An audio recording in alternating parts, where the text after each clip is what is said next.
Yumi Japan के एक छोटे से प्रांत में रहता था। वेकेशंस का समय था। सभी बच्चे अपने ग्रैंड पेरेंट्स के घर जा रहे थे। कॉलोनी में उसके साथ खेलने के लिए कोई नहीं बचा था। क्या हुआ? यहाँ अंधेरे में क्यों बैठे हो? एग्जाम्स खत्म हो गए, अब जाओ जी भर के खेलो। नहीं, मैं यहीं ठीक हूँ। मॉम, क्या हमारा कोई गांव नहीं है? क्या हम वेकेशन के लिए नहीं जा सकते? डैड, दादी के घर चलते हैं ना प्लीज। क्या कहा? दादी के यहाँ? कितनी बार समझाया तुम्हें कि हम वहां नहीं जा सकते? हर बार वही जिद लेकर बैठ जाते हो। पापा के गुस्से में चिल्लाकर दिए हुए जवाब से यूमी कांप उठा था। यूमी के बाहर जाने के बाद, जानती हो ना मैं क्यों नहीं जाना चाहता वहां। जो कुछ गांव में हुआ उसके बाद माँ ने यही कहकर मुझे शहर भेजा था कि मैं कभी उस मनहूस गांव की ओर लौट कर ना आऊं। इसी वजह से उस गांव में सिर्फ बुजुर्ग रह गए हैं। कोई भूल कर भी अपने बच्चे को वहां नहीं रखता, क्योंकि वो आज भी इंतजार कर रही है। मैं जानती हूँ, आप शांत हो जाइए। वो अभी बच्चा है, समय आने पर हम उसे सब बताएंगे। मम्मी पापा मुझे कभी दादी से मिलने नहीं ले जाएंगे। 1 घंटे का ही तो रास्ता है। अब तो मैं दादी से मिलकर रहूंगा। किसी ने नहीं सोचा था कि 11 साल का यूमी इतना बड़ा कदम उठा लेगा। उसी शाम बिना किसी को बताए यूमी ने याकोरा गांव जाने वाली बस पकड़ी और गांव जाने के लिए निकल गया। बस से उतरकर गांव के अंदर जाते हुए वो बड़ी उत्सुकता से चारों ओर देख रहा था। ये तो बहुत छोटा सा गांव है। हर तरफ सन्नाटा और ऊंचे ऊंचे पेड़।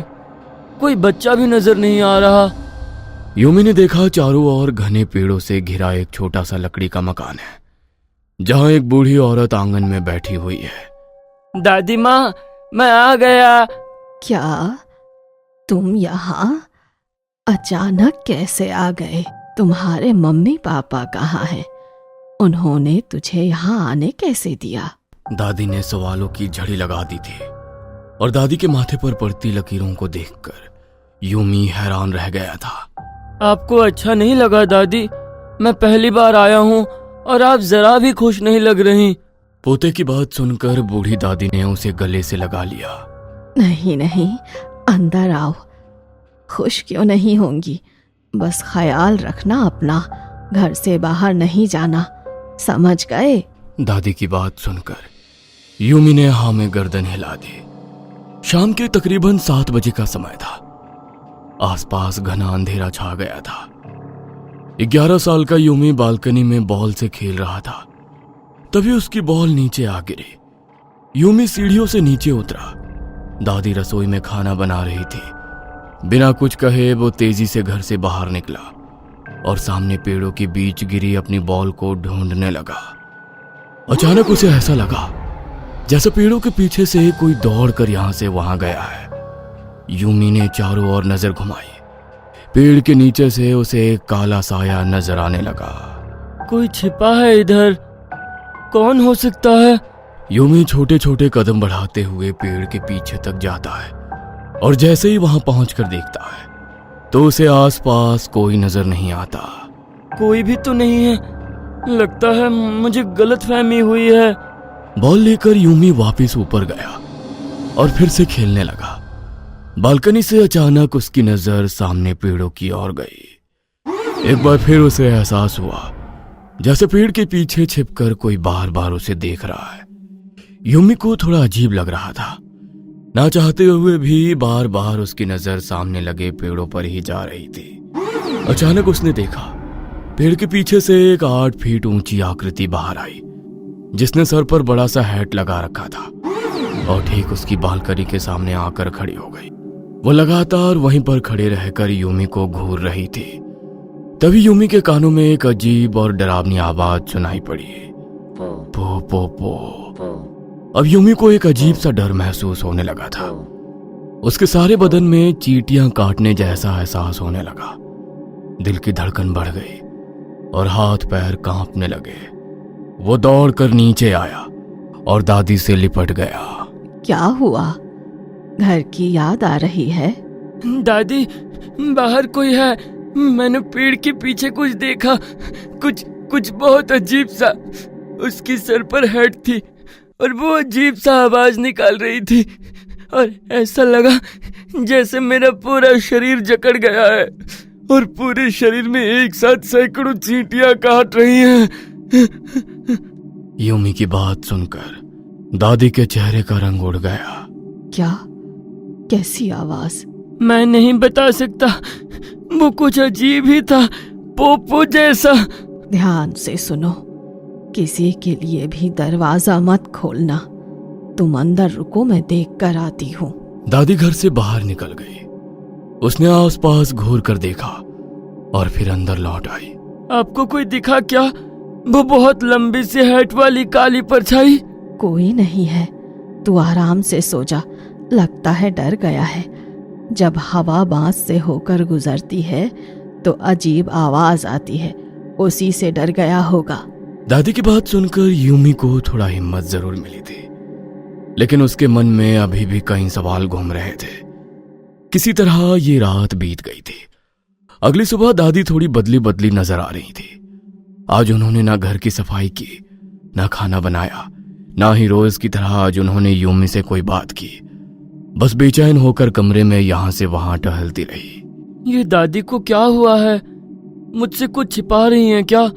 थोड़ी परेशान भी लग रही हैं।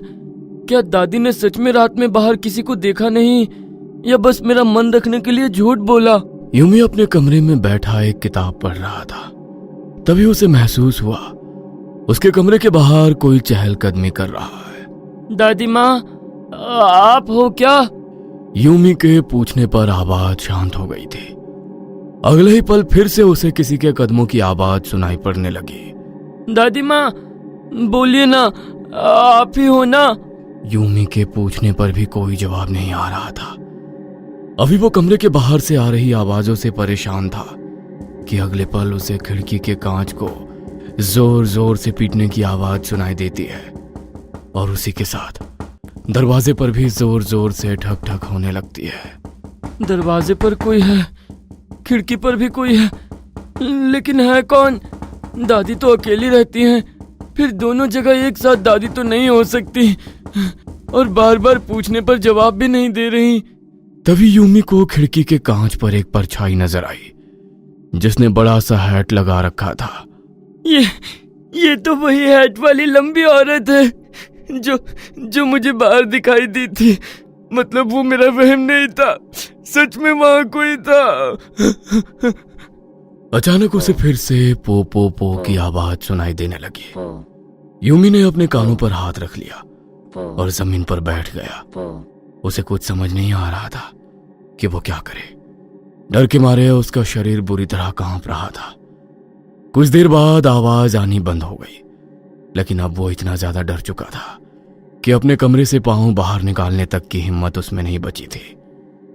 डर ने यूमी के दिमाग को अपने कब्जे में कर लिया था।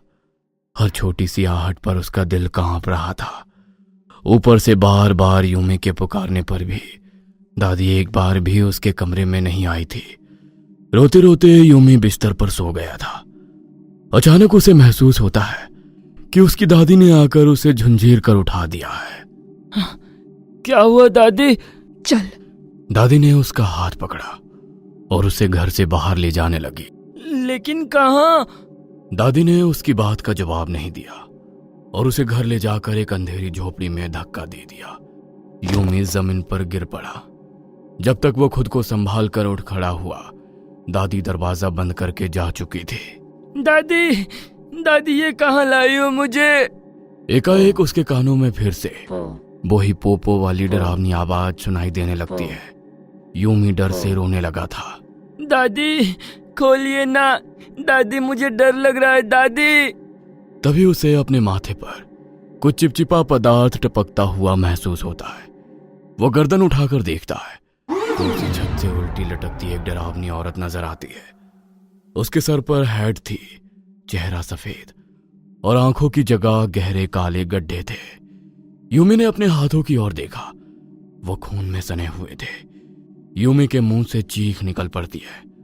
अचानक उसकी नींद खुल जाती है। वह पसीने में भीगा हुआ था और दादी उसके मुंह पर पानी के छींटे मार रही थी। ये क्या कर रही हो आप? शोर मत करो वरना वो फिर से आ जाएगी। कौन दादी? वही 8 फुट वाली लंबी औरत, देखा है ना तूने उसे? उसने तुझे पसंद किया है। अब तुझे जाना होगा। दादी, मैं कहीं नहीं जा रहा, मुझे बचा लो दादी। आप ये क्या बोल रही हो? अच्छा ठीक है, मैं कुछ करती हूँ। कमरे से बाहर मत जाना, और हाँ, किसी को ये सब बताना मत। चुपचाप यहीं कमरे में रहना। दादी घर से बाहर निकल गई थी। कुछ देर बाद लौट कर आई तो उनके हाथ में कुछ था। ये क्या है दादी? आप इससे क्या करने वाली हो? श्श, ये विशेष चिन्ह है।